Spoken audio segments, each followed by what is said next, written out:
Imagine being born into a war zone. This was life for my brother Enis Prijic.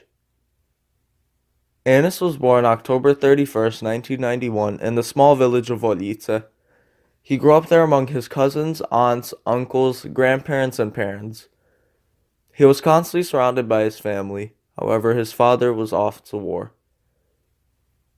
The Yugoslav Wars began in 1991 because the Constitution of Yugoslavia declared the freedom of independence for each of its republics. The problem with this is that all of these republics face many social and religious differences and conflicts, all bound within the same country. Slovenia was the first to declare independence in 1991.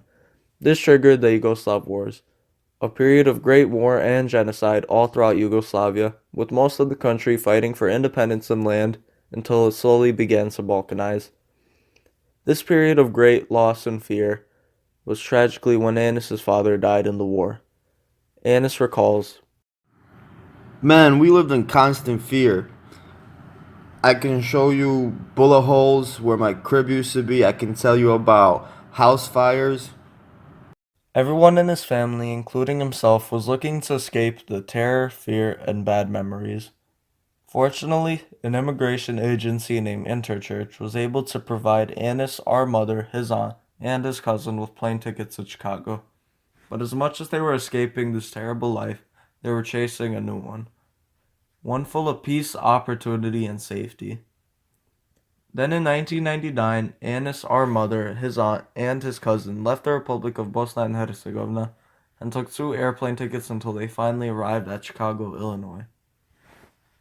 From there, Anis's mom needed to find a way to feed her kid as a single mother. She struggled to find income and ended up getting a job at Nordstrom clothing store within a month of not knowing English and not having a car to commute an hour and a half to work. Considering that America was so different from what they were used to back home, Anis saw Chicago as a whole new world, with things that he's never even thought of, from hand blow dryers to blockbusters.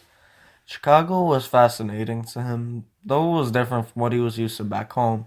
Anis found himself easily adapting to American culture. Honestly, I was rapping along to like Tupac albums or the Digimon theme song before I can ever even speak English. Life was much better in Chicago than back home. Unfortunately, Anis's mother was still struggling to support him until she met Naim Halilic, my soon-to-be father. He was a fellow refugee from Bosnia who took Anis in as his own son and later on married our mother to start a proper life in Chicago as a family. Anis's mother let off work to finally spend more time with him.